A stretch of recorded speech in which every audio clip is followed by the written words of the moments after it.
ser un tema incluso de discusión de varias sesiones, ya de varias sesiones de clase, de varias horas. Es tal vez la patología del aparato digestivo que más ha sufrido variación en el transcurso de los años. ¿Ya? Cuando yo estaba en pregrado, tenía otro tipo de concepto, cuando hice internado diferente, cuando hice la residencia diferente, y ahora actualmente también hay muchas cosas nuevas, ¿ya? Que han ido cambiando, modificando de acuerdo a cómo se ha visto la evolución y evaluación de pacientes.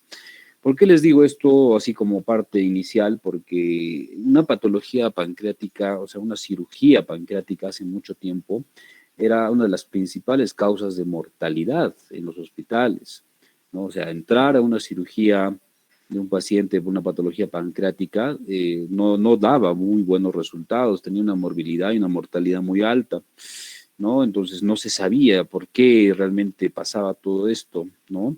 Es por eso que ha habido mucho cambio de consensos, de guías, ¿no? De estudios de acuerdo a la patología pancreática. Básicamente le han dado mucho énfasis a esto por esas complicaciones que se daban con estos pacientes. O sea, prácticamente un paciente que entraba a sala por una patología pancreática era pues como que una suerte que el paciente pueda salir bien, ¿no?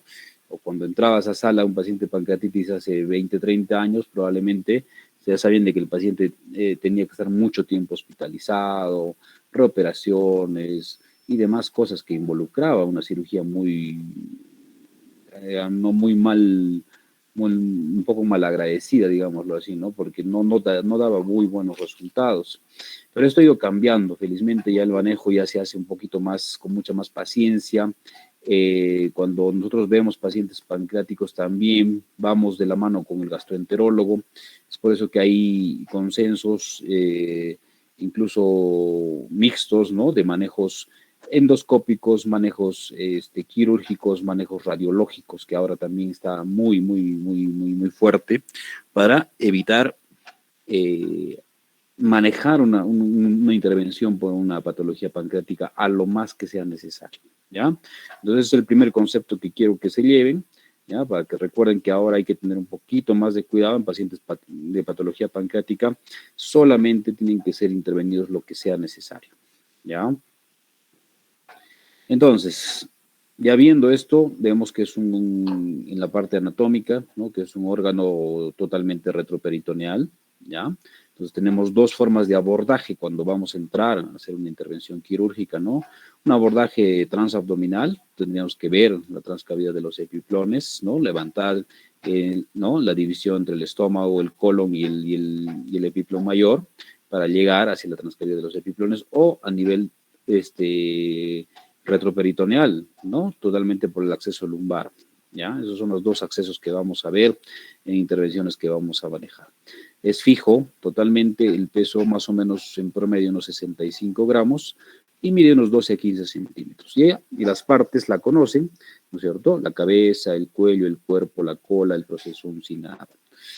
Este órgano está prácticamente en el centro de toda la cavidad abdominal, si recuerdan y vamos a ver una imagen, ¿no? Está rodeado por múltiples estructuras.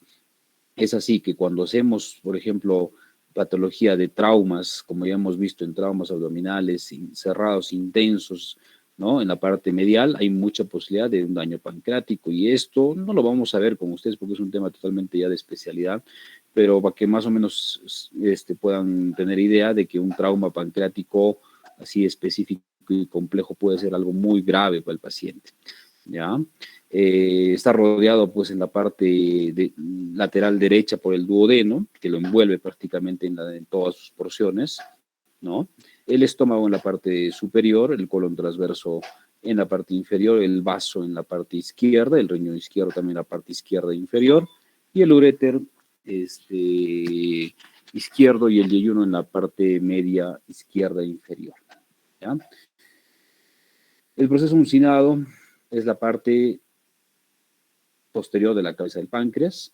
se ubica también anterior a la vena cava y detrás de la vena mesentérica superior. Eso lo hemos visto en la división, ¿no es cierto?, en la patología de duodeno, en la parte intestinal, ver, es importante esa división, el nacimiento de los vasos mesentéricos superiores para patologías de tumores periampulares también, ¿no es cierto? Hemos dicho que hay que tener ahí un corte específico para ver la disección, ¿no?, de lo que es un tumor de cabeza de páncreas, un tumor de duodeno, ¿no? Hay que recordar eso, ¿ya? Estos conductos del mismo páncreas van a llevar la secreción hacia el duodeno, saben que se van a unir, ¿no es cierto?, en la papila o en la ampolla de Vater. Tiene dos conductos, el que siempre está presente es el conducto de Wirsung, que va a desembocar siempre, constantemente en la ampolla de Vater con variaciones anatómicas que podemos tener, ¿ya? Y el Santorini, el conducto de Santorini, que es algo variante, que no necesariamente está presente en todos los pacientes, ¿ya? Y va a desembocar en la papila menor. Entonces, esta es la imagen, ¿no?, que tienen que tener en cuenta. Mira, si se dan cuenta, la parte anatómica, la parte vascular, la parte de relaciones cercanas de este órgano, pues es una estructura que, habiendo una lesión o habiendo una cirugía en esta zona cercana, hay que tener mucho cuidado, ¿ya? Es por eso que es una cirugía delicada.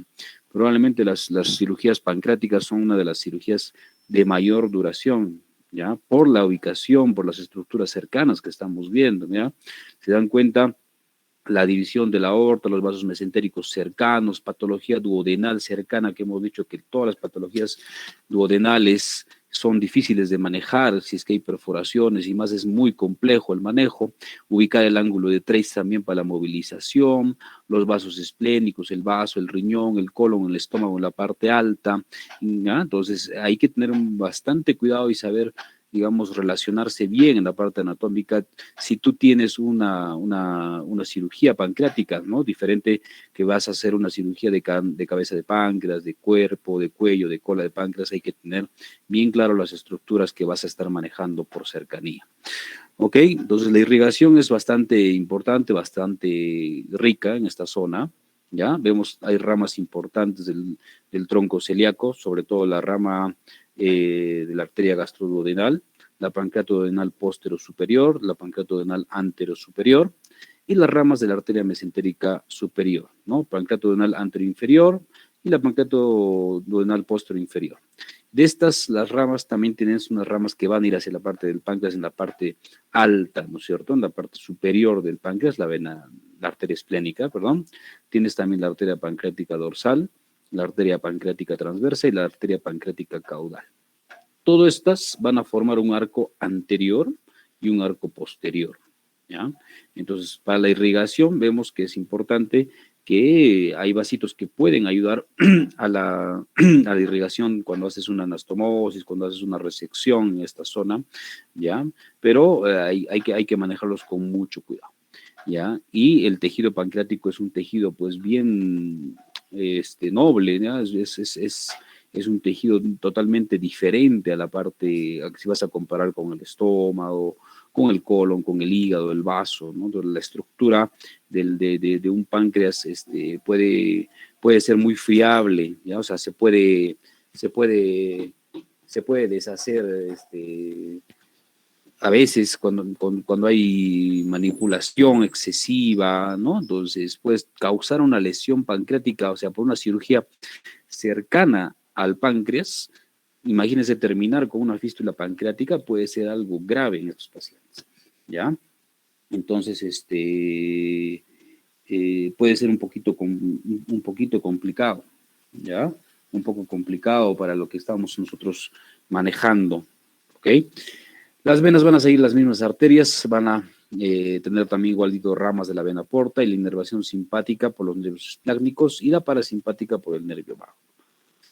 En cuanto a la fisiología, no vamos a entrar mucho en esto porque es un manejo de endocrinología, ¿ya? La parte médica, eso ya lo saben ustedes bien, van a repasar, van a buscar, ¿ya? Es un tema amplio ver toda la función pancreática, pero en general tenemos dos, ¿no? La función endocrina y la función exócrina.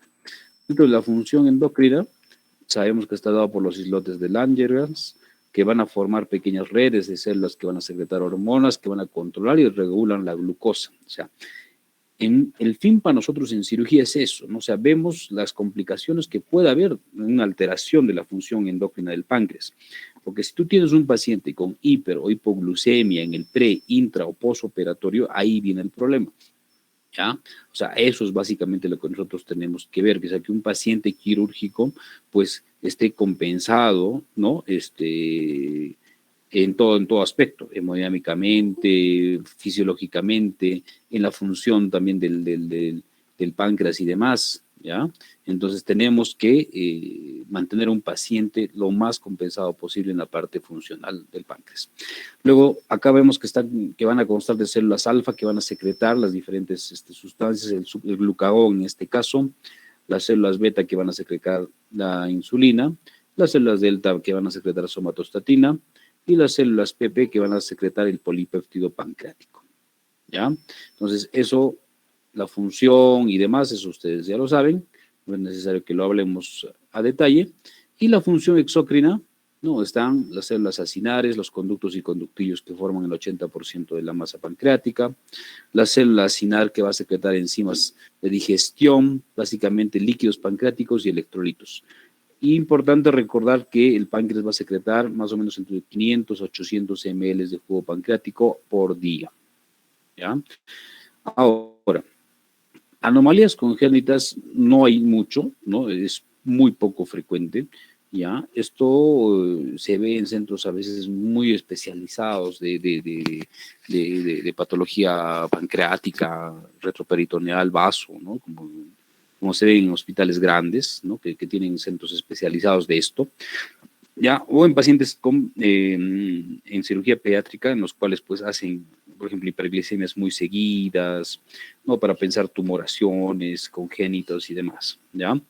En general, pero están descritas la aplasia pancreática, ¿no? Un páncreas muy pequeño, la hipertrofia pancreática, no lo he visto. El páncreas divisum sí he visto un caso, no es nada frecuente también. El páncreas anular también hemos visto un caso en el hospital Almenara, ya que esos, el tercero y el cuarto vendrían a ser los más importantes, que ahorita les voy a mostrar unas imágenes de por qué, ¿ya?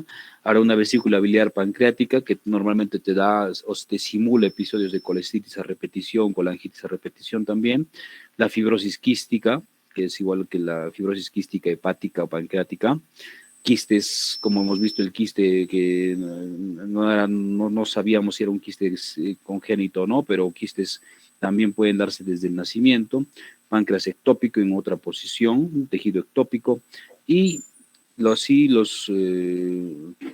tumoraciones que pueden ser como el gastrinoma, como el insulinoma, ¿no? Que son tumores raros, pero que cuando se presentan, normalmente pacientes tienen bastante problema metabólico, ¿ya? Me acuerdo de 2 casos en el hospital de insulinomas, pacientes que tenían pues episodios constantes de hiperglicemias, no regulaban bien este tema, ¿ya? ¿Ya? Y tenían dolor, pacientes de dolor abdominal, y se les hizo pues una tomografía, estudios, y se vio pues un insulinoma no tan grande, pequeño en la cabeza del páncreas, pero se hizo una corrección quirúrgica y al final el paciente, de lo que tenía que sacarse solamente la tumoración, terminó con una pancreatectomía total. En los dos casos terminaron con pancreatectomía total, ¿ya? Y bueno, pues algo un poco complicado, ¿no? Complicado, si se imaginan terminar sin páncreas, eso puede dar, sí, problemas graves, ¿no? Bueno, entonces, de los 2 casos que les decía, son estos, miren, el páncreas divisum, ¿ya? ¿Qué significa? Que tienes doble conducto, ¿ya? Tienes doble conducto del páncreas, ¿ya? Que va a desembocar probablemente en 2 zonas alejadas de la papila, ¿ya? Que se puede hacer un diagnóstico sospechoso o probable con una CEPRE, puede ser una resonancia, como se ve acá en la imagen, doble conducto que está desembocando, miren, ¿ya? o en una tomografía y demás, ¿no? Entonces, el problema de esto es eso, pues que tú tienes episodios repetitivos de pancreatitis sin causa aparentemente tan clara que no fuese la biliar, que es la que vamos a ver nosotros, ¿no? Entonces, lo que tú tienes que hacer en este páncreas division es una cirugía importante, grande, que es la operación de puesto, que tienes que llevar un asa del yeyuno, les voy a mostrar después, un asa del yeyuno a todo este conducto y unirlo a los dos conductos, digamos, de Wilson que está teniendo en el páncreas. Hacer una anastomosis grande, amplia, para que no pase eso, ¿ya? O sea, una pancreato-yeyunostomía. Y la segunda, que es un páncreas anular, que es como una tumoración de páncreas, porque se comporta como un patrón obstructivo, ¿ya? El paciente debuta con una obstrucción intestinal sin una causa aparente, porque el tejido pancreático está envolviendo, si se dan cuenta, la segunda porción del duodeno. O sea, lo está como que ahorcando esa zona, ¿ya? Y no hay pasaje, pues obviamente hay ictericia, hay dolores, signos obstructivos, ¿no? Puede ser un síndrome mixto incluso. Entonces, lo que tú tienes que hacer es un bypass de esta zona a esta zona, o sea, hacer una duodenostomía, bypassear esta zona, porque sacar esto muy complicado, ¿no? O sea, tienes que sacar prácticamente toda la cabeza del páncreas, hacer prácticamente como una cirugía, una operación de Whipple, que como hemos visto en la clase anterior es bien compleja y difícil, ¿no? ¿Ya? Entonces se hace esto, ¿no? Como una cirugía de salvataje. Como digo, no es frecuente, pero en casos raros de obstrucción intestinal agregados a ictericia de causa no clara, se puede pensar en esto, ¿no? Pacientes mayores de edad sobre todo, ¿no? Ok, entonces ya yendo a lo que nosotros más nos importa, digámoslo así, ¿ya? Es el tema de la pancreatitis, ¿ya? Es una patología muy frecuente, en aumento acá en nuestra zona, en el Cusco. Antes no había mucho, les cuento. Cuando yo llegué al Cusco hace más o menos unos 6 años, un poco más de repente, casi 7 años, la patología en la emergencia pancreática era rara, era de repente de 10 1 y eso, ¿no? Pero ahora está en aumento, más, de 10 hay como 4 5 casos de repente de pacientes en la emergencia, o sea, hay mucho. Y las causas, pues, son claras, ¿no? De acuerdo a la etiología que vamos a ver, que estamos viendo, que hay más patología biliar en nuestro medio a comparación de años pasados por el tema de misma predisposición, la alimentación, ¿no? El estado general del propio paciente que te da predisposición a eso y más, ¿no? En cambio, en Lima era diferente. En Lima, de 10 pacientes, pues 3 4 eran pancreatitis, o sea, había mucho paciente con pancreatitis, ¿ya? Entonces teníamos que tener un protocolo de movimiento rápido, ¿ya? O sea, el movimiento de pacientes, si tú no movías de los pacientes de la emergencia, pues no tenías campo, no tenías camas, no tenías dónde, o sea, el hospital es un hospital que maneja mucho paciente en emergencia y tenías que ver, o sea, solucionar rápidamente a los pacientes, decir, ya el paciente se va a piso, se opera o qué hacemos, ¿no? Entonces, y en ese momento, pues los protocolos no eran claros, hace 10 años y más, no, los protocolos no eran algo a lo que se maneja ahora, ¿ya? A eso me refiero, ¿no?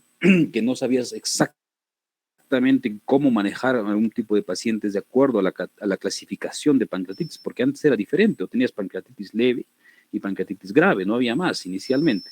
Después apareció pancreatitis leve, moderada, severa, y ahora vamos a ver la nueva clasificación, ¿ya? Entonces, es todo un mundo, ¿ya? Algo muy variado y diferente lo que hemos estado pasando desde hace tiempo hasta lo que se ve ahora, ¿ya?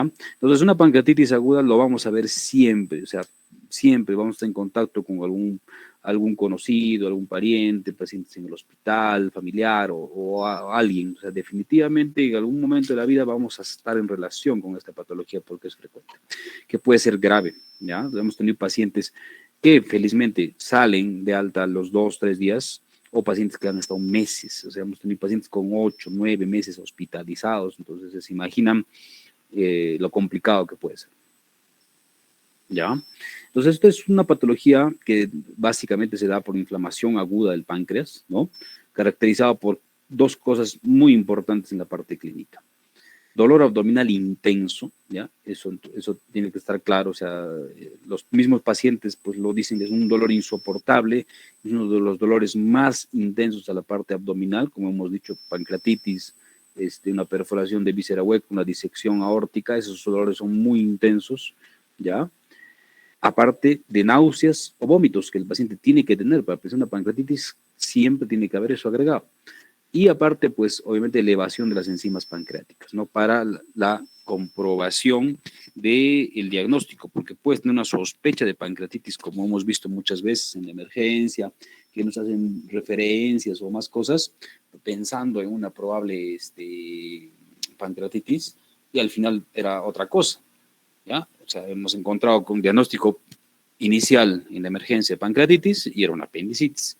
Pues, o diagnósticos iniciales igual de pancreatitis aguda y pacientes tenían una obstrucción intestinal, o tenían una tumoración intraabdominal, un síndrome compartamental, ascitis, o sea, muchas cosas que pueden ir variando de acuerdo al diagnóstico y la evaluación que puedes tener tú en este tipo de pacientes. Entonces, hay que tener mucho cuidado en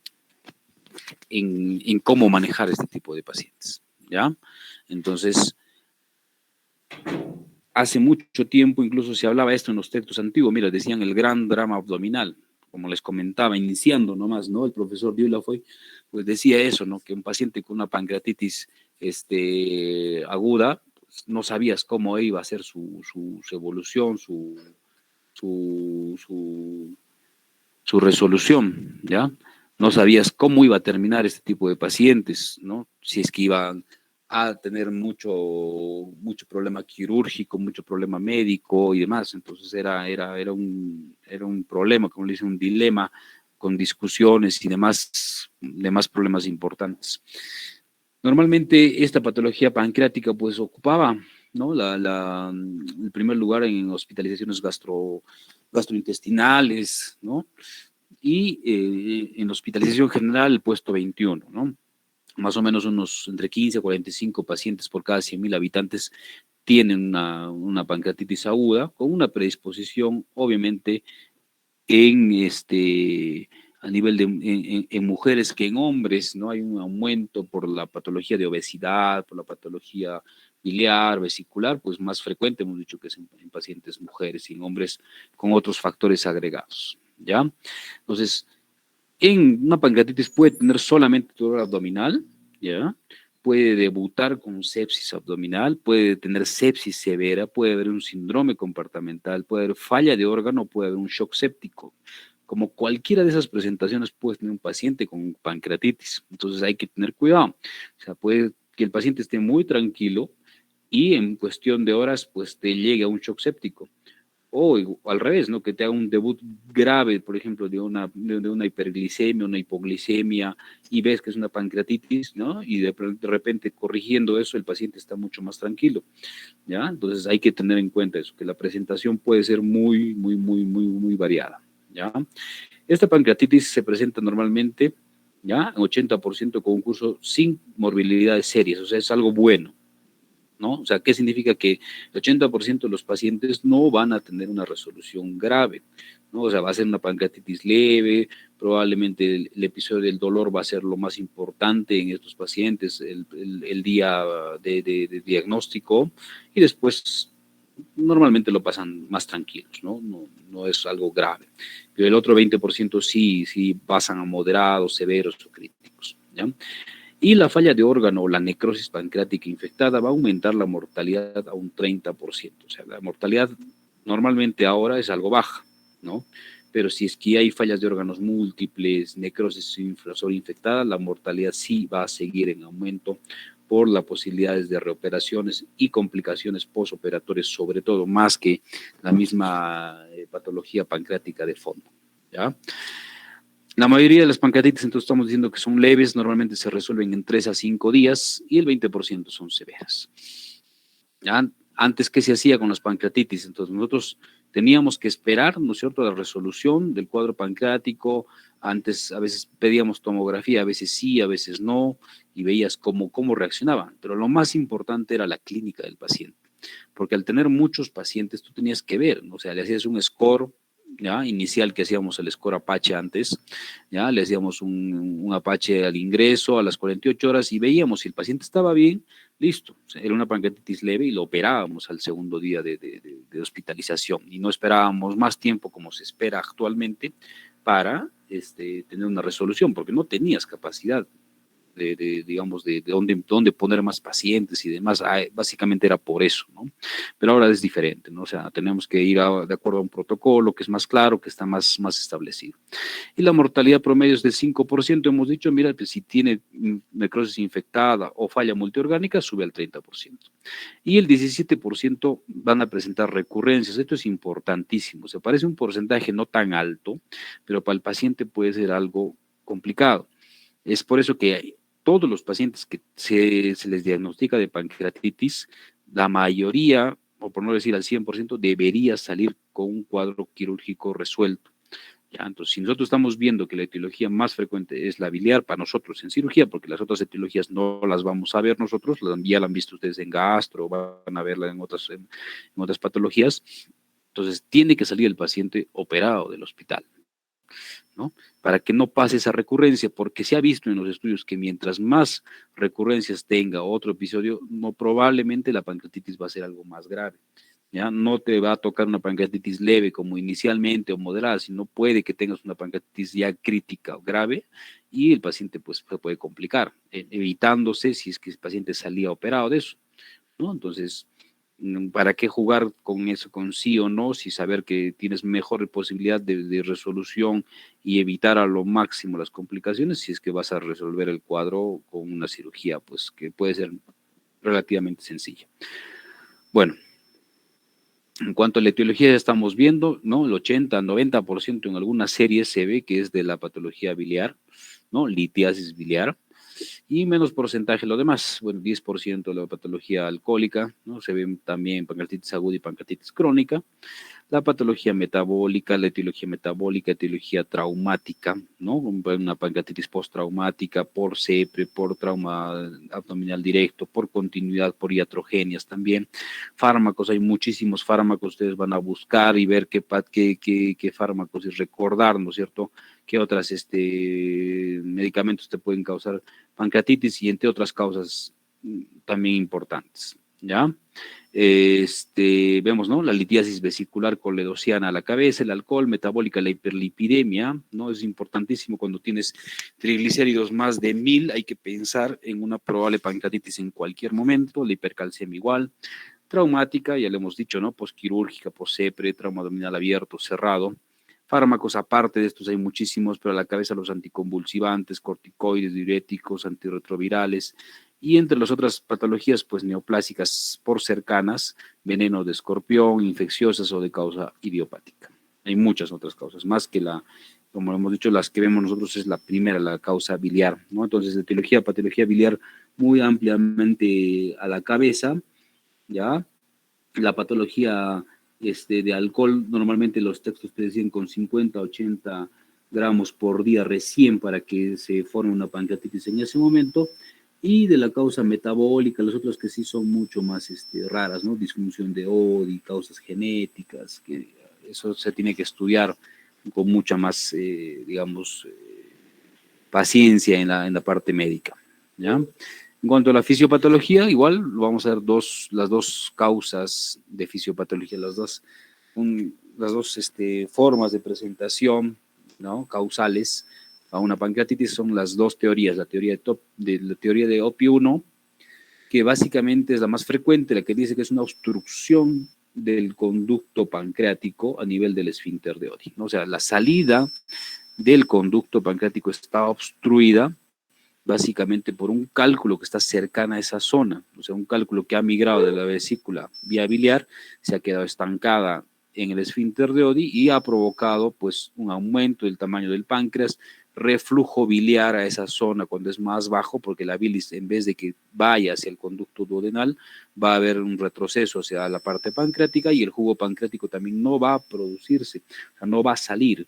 Entonces se va a acumular en esa zona y esa es la causa más importante para la producción de una pancreatitis aguda. Y la segunda, la toxicidad directa por trauma, tapones proteicos, alteración funcional del esfínter de Oddi, porque tienes un esfínter muy pequeño, muy hipotrófico, agregado de las otras patologías que estamos viendo por la causa. Entonces, en la fisiopatología vemos que tiene que haber, obviamente, factores causales, ¿no? Como daño de las células CINAR, ¿ya? Va a haber edema, va a haber inflamación, va a haber necrosis grasa, puede haber necrosis por coagulación, puede haber daño vascular hemorrágico o daño vascular edematoso. Y de estos se van a activar varias enzimas, ¿no? Entre esas el tripsinógeno, la fosfolipasa 2, la elastasa, la quimiotripsina, la más importante, bueno, ¿no? La elastasa y la fosfolipasa 2. En cuanto a la clínica, estamos diciendo un paciente tiene que tener dolor abdominal intenso, epigastrio, ¿ya? Normalmente va en la parte alta de un comienzo agudo, ¿ya? Y en la mayoría de los casos está irradiado hacia la espalda, o es un dolor en cinturón, como dicen el paciente. No viene de adelante hacia atrás, un dolor intenso que no le deja respirar, el paciente no tolera el decúbito, entonces podría ser eso un inicio de una clínica de una pancreatitis. El dolor es desproporcional al examen físico. ¿Qué significa esto? O sea, que el paciente, pues, te llega pues el consultorio, está gritando de dolor, está con mucho fastidio, no se deja examinar, ¿no? Dice que es un dolor que es demasiado intenso, pero al momento de examinar la parte abdominal, probablemente no se note eso. O sea, si tú ves eso, un paciente que tiene mucho dolor intenso, probablemente el abdomen es un abdomen rígido, un abdomen bien poco palpable, distendido, ¿no? Normalmente no pasa eso. O sea, un paciente con pancreatitis tiene un dolor sí alto en el epigastrio o en el hipocondrio derecho, pero el resto del abdomen es blando, ¿no? Tranquilo, no hay alteraciones, no hay resistencia y más. Entonces es algo desproporcional de acuerdo a lo que tú estás encontrando. Náuseas y vómitos que sí tiene que estar presente en los pacientes, incluso antes decía, un paciente con pancreatitis que no tenga náuseas o vómitos no es una pancreatitis, eso lo decían hace tiempo, ¿no? Pero también está dado según la clínica que estamos viendo.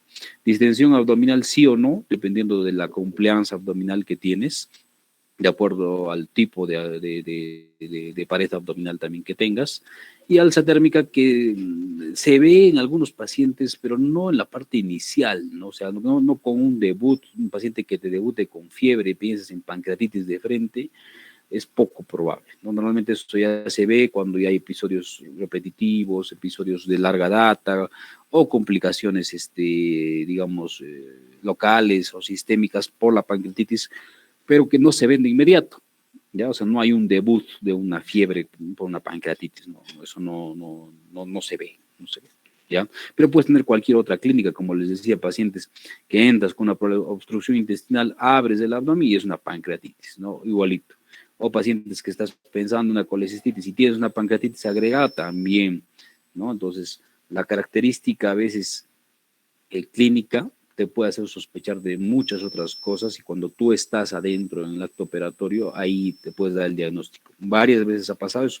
Diagnóstico de otra causa, entras, diagnóstico postoperatorio, pancreatitis aguda, ¿no? ¿Qué cosas he encontrado? La clínica que encuentras líquido como carne lavada, ¿no? Un líquido así cero sanguinolento, ¿no? Abundante en toda la cavidad abdominal, encuentras lo que son los jabones, ¿no? O sea, las lesiones blanquecinas a nivel del epiplon, que lo vamos a ver en una foto en un rato, entonces todo eso te hace el diagnóstico postoperatorio. En cuanto al examen físico, puede ser algo muy variado, ¿ya? Puedes tener pacientes muy tranquilos o pacientes con mucha sintomatología o mucha alteración en el examen físico. Puedes encontrar pacientes con taquicardia, puedes tener taquipnea, puede haber fiebre, hipotensión, puede haber oliguria, puede estar con cualquier signo de sepsis, puede estar histérico, puede estar pálido por el dolor. Normalmente también se ve ruidos hidrarios disminuidos en la mayoría de los casos. Puede haber distensión abdominal, el dolor difuso, puede haber timpanismo. Acá le pongo entre interrogantes irritación peritoneal. ¿Por qué? Porque eso en algunos pacientes te simula una irritación peritoneal, una peritonitis. O sea, pacientes, lo examinas, no ves, el paciente está con mucho dolor, le empiezas a palpar, tiene Bloomberg positiva, no, es una peritonitis. Pum, a sala de operaciones. Entras y una pancreatitis, o sea, te puede dar una clínica muy parecida a una peritonitis. Hay que tener mucho cuidado, sospecha clínica, un buen examen físico, un buen interrogatorio para ver si por ahí le lanzas un examencito de lipasa, milasa ¿ya? Y eso te puede salvar de que el paciente pueda entrar a sala sin ningún motivo, ¿ya? El signo de Guyen o el signo de Gray-Turner, que no se ve normalmente, eso está descrito en los textos más antiguos, ¿no? Que se ve la equimosis periumbilical, la equimosis en los flancos, ¿ya? Y lo describían como una pancreatitis necrohemorrágica, algo grave, ¿no? Eso no se ve eso ya normalmente, son pancreatitis bien raras en pacientes muy tóxicos. Bueno, entonces el diagnóstico tienes que tener la clínica sugestiva de todo lo que estamos hablando, pensando, conversando, ¿ya? Y aparte que tengas una amilasa o lipasa, ¿ya? Elevada en 3 veces su valor normal. Acá tienen que ver ustedes el rango que te manda el laboratorio. ¿Ya? O sea, hay laboratorios que tienes un parámetro, normalmente pues, la amilasa, lipasa va hasta 125, la mayoría de los laboratorios te mandan eso, ¿no? Pero algunos es menos, algunos es mucho más, entonces tienes que ver el rango para que no haya ningún problema. Obviamente, lo más específico, y lo vamos a ver, es la lipasa, ¿no? Entonces, hemos dicho que la amilasa lo mandan, pues, a veces de rutina, casi todos los médicos internistas, y a veces, en vez de darte un diagnóstico oportuno, te hace una confusión, te hace pérdida de tiempo, y la evolución del paciente puede ser más torpe, ¿ya? Y lo tercero para el diagnóstico es una imagen radiológica característica. Ya hemos dicho que la ecografía, por ejemplo, no sirve para pancreatitis.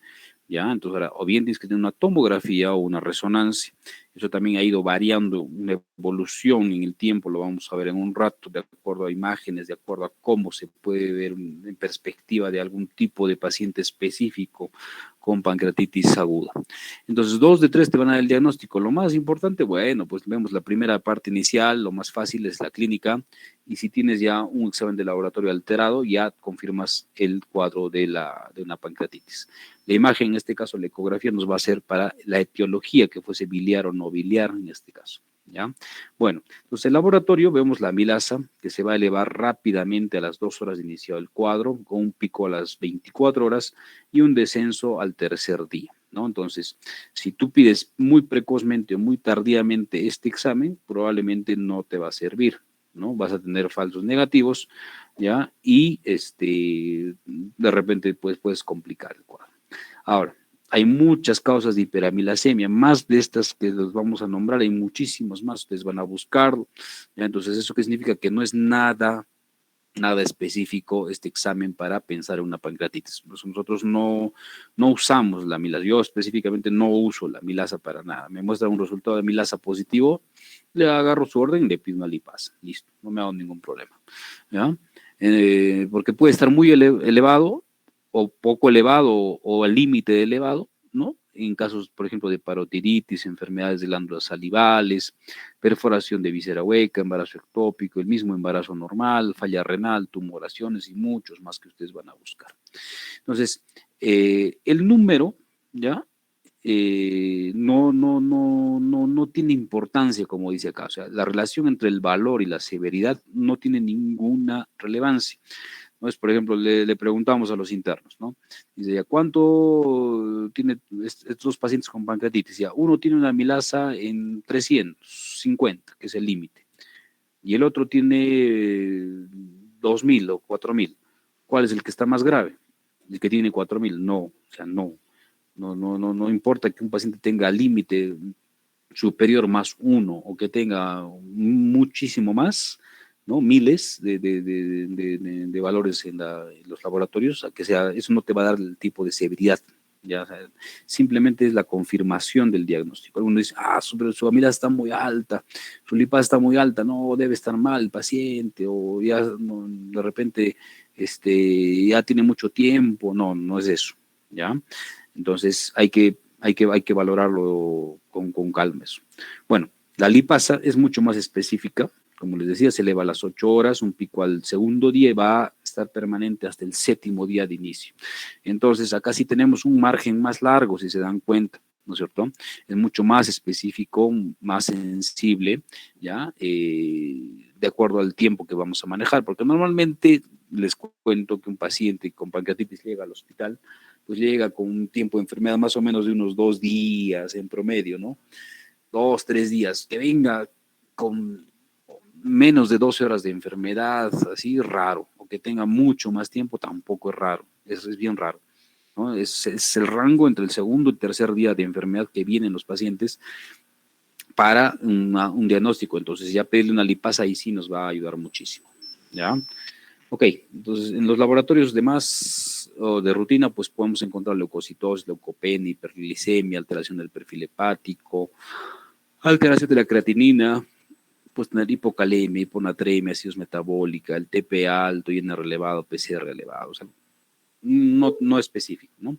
Valores no específicos, no, que te pueden hacer sospechar de un SIDS agregado, sobreagregado, de repente es la misma pancreatitis la cual te está dando todo esto, que sí puede ser, te puede dar una alteración de un valor, de dos, de todo, ¿ya? O sea, puede ser muy variado.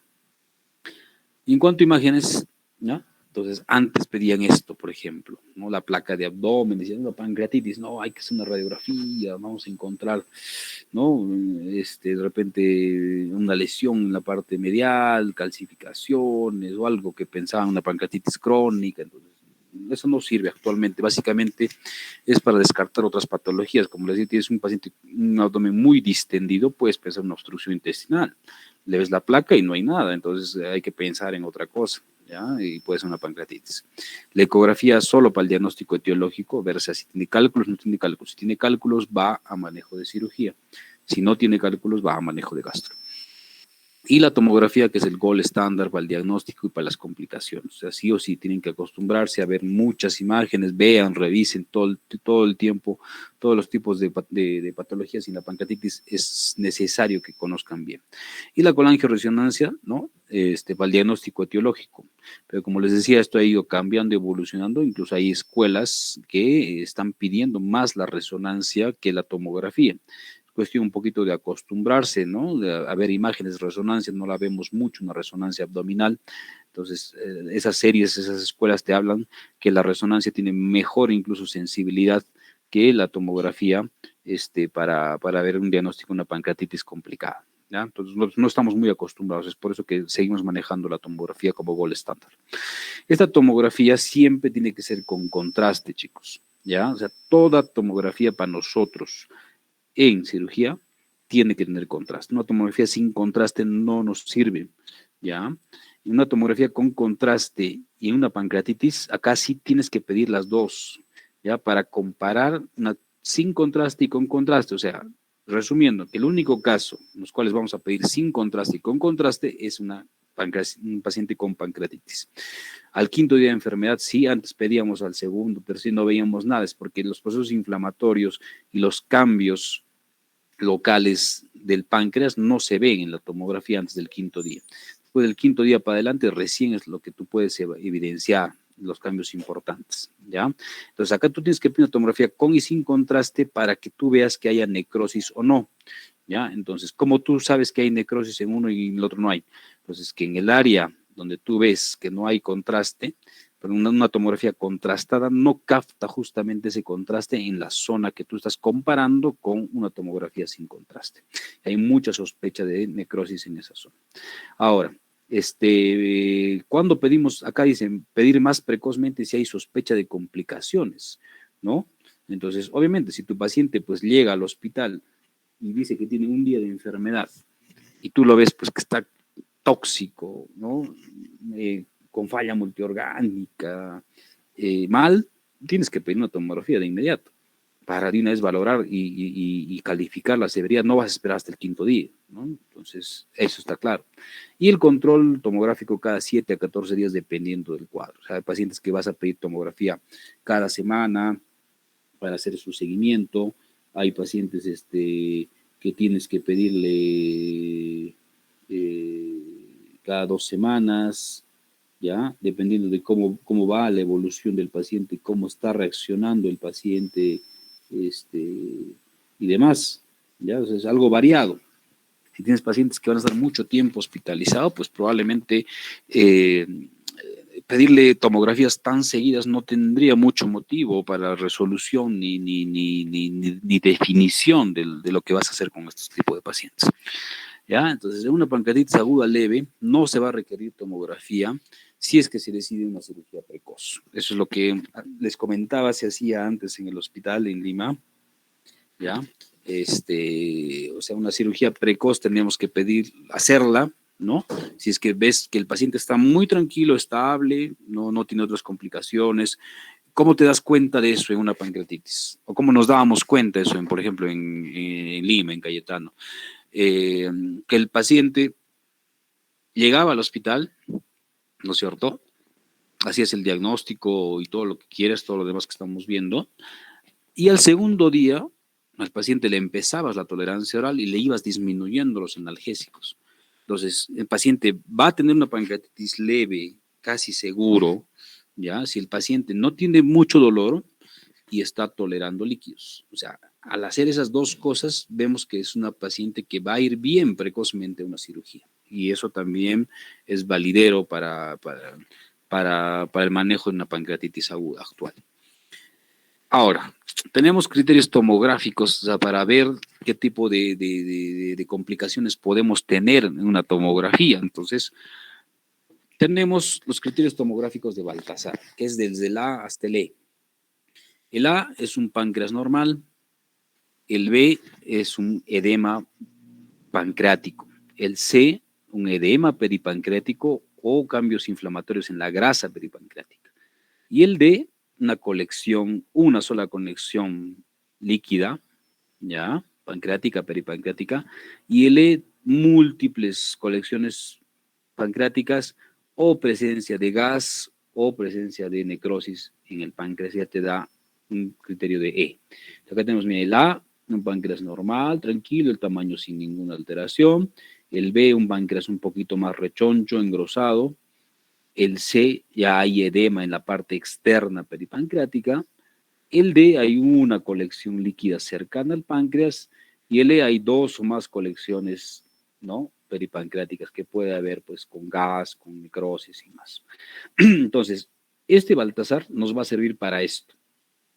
Básicamente para hacer el índice de severidad tomográfico, ¿ya? Entonces, acá en este índice tú vas a manejar el Baltasar y tienes que ver si hay necrosis o no hay necrosis, ¿ya? Entonces, esas dos van a sumar. Entonces, vemos que el Baltasar tiene del A al E, ¿ya? Entonces, va a tener un valor del A, va a tener un punto, el B, 2 puntos, el C, 3 puntos, el D, 4 puntos y el E, 5 puntos. Y en lo que es el tema de necrosis, lo vamos a valorar. Si no hay necrosis, 0 puntos. Si hay una necrosis menos del 30%, 2 puntos. Si hay una necrosis entre el 30 al 50%, va a haber 4 puntos. Y si hay una necrosis más del 50%, va a tener 6 puntos. Entonces tú vas a ir sumando ambos parámetros. ¿Y para qué nos sirve? Para ver la posibilidad de morbilidad y mortalidad y complicaciones de tus pacientes. Entonces, si tú tienes un índice de severidad tomográfico de 0 a 3, vas a tener una mortalidad del 3% y complicación del 8%. Si tienes entre el 4 a 6 puntos, una mortalidad del 6% y complicación del 35%. Si tienes entre 7 a 10 puntos, vas a tener una mortalidad del 17% y una complicación del 92%. Y otra forma de clasificación con esto es si tienes más de 6 puntos, también es una pancreatitis severa, ¿ya? Entonces, para ver el pronóstico del paciente también nos sirve. Entonces, ¿qué te dicen las guías de pancreatitis en pancreatitis severa? Usar tomografía o resonancia. Como les decía, nosotros estamos más acostumbrados a esto, ¿no? A ver una tomografía, acá ves, por ejemplo, una colección líquida pancreática con gas en el interior, ¿ya? Y en la resonancia, pues las imágenes son más difusas dependiendo de cómo tú lo vas a ver, en qué fase estás viendo la imagen también de la resonancia. Entonces, en nuestro medio nos quedamos con la tomografía, ¿ya? En algunos centros en Argentina están usando más resonancia también, pero hay que acostumbrarse, básicamente. Pero los dos son valideros para un diagnóstico correcto. Entonces, la resonancia totalmente menos agresiva, menos inocua, menos invasiva. Si tienes una paciente gestante, hazle una resonancia, obviamente, ¿no? Entonces, ahí tienes beneficios también que tú vas a ir manejando de acuerdo a tu paciente. Diagnóstico diferencial, ¿ya? Puedes tener, obviamente, con patologías cercanas a lo que tú estás viendo, ¿no? Patologías muy cercanas a la parte media del del abdomen, ¿ya? Como por ejemplo una colestitis aguda, ¿ya? Que te pueda dar una clínica muy similar, úlcera péptica perforada también, coledocolitis también, obstrucción intestinal, trombosis mesentérica, infarto miocardio y otras muchas más patologías cercanas que te pueden simular una pancreatitis aguda. Y vamos a la clasificación. Como les decía, esto ha ido cambiando en el tiempo y actualmente tenemos este tipo de clasificación, ¿no? La clasificación de Petrov, ¿ya? Que te da los 4 tipos de pancreatitis. La pancreatitis aguda leve, que es cuando no hay falla de órgano, ya sabemos qué es falla de órgano, ya lo hemos visto mucho esto, y no hay necrosis, ¿ya?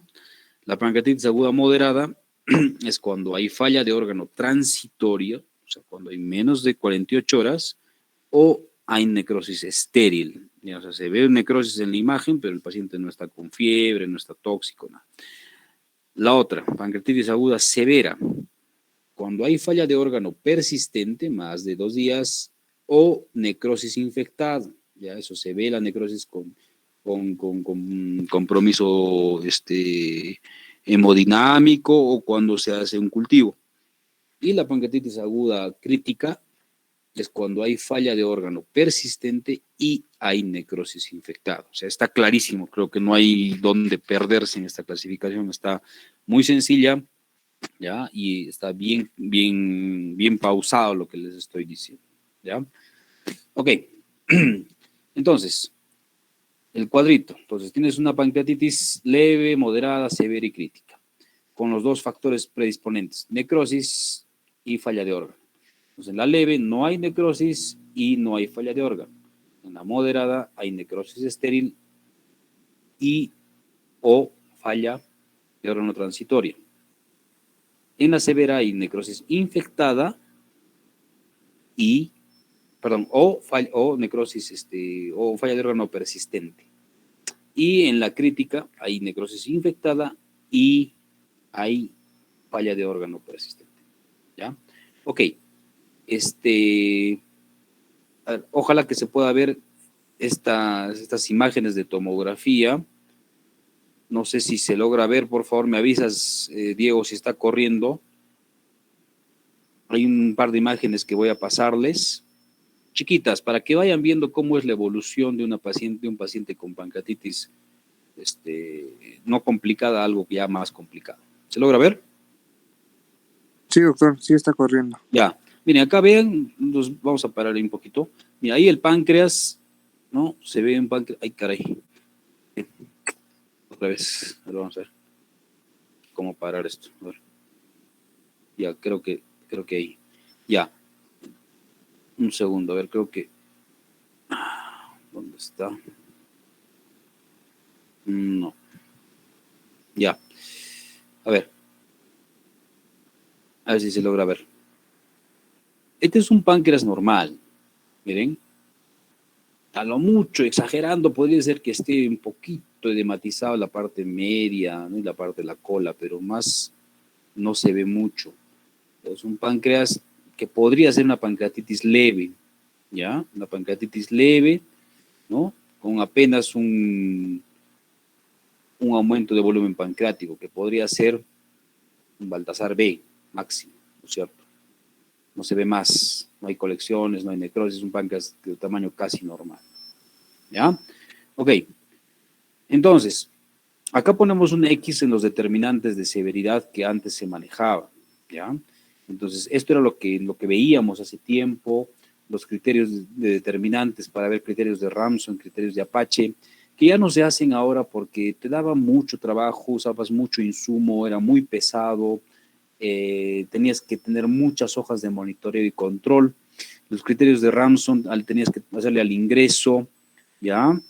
Y a las 48 horas tienes que pedir exámenes de laboratorio, como ven, cómo está variando, la creatinina, el hematocrito, déficit de base.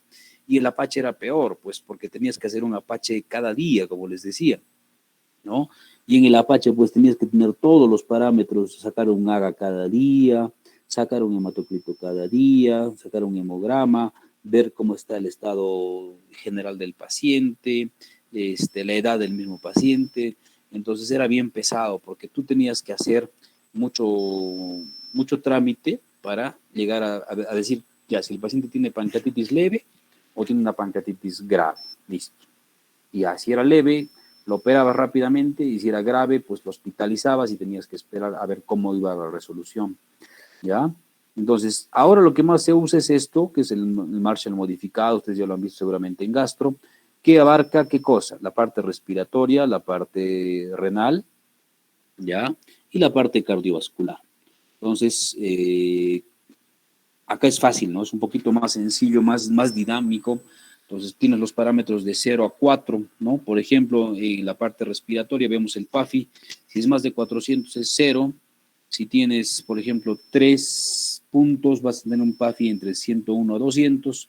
La parte renal, en la parte creatinina, por ejemplo, si tienes entre 1.4 a 1.8, tienes un punto, ¿ya? Y la parte cardiovascular, si tienes la presión sistólica más de 90 es 0. Si ya vas a usar fluidos vasopresores con pHs bajos, ahí va bajando 3 o 4 puntos, ¿no? Entonces, acá tú ya vas viendo, ¿no? De manera mucho más rápida que el score se puede hacer algo más rápido para ver si tienes una falla de órgano o si tienes una pancreatitis ya severa.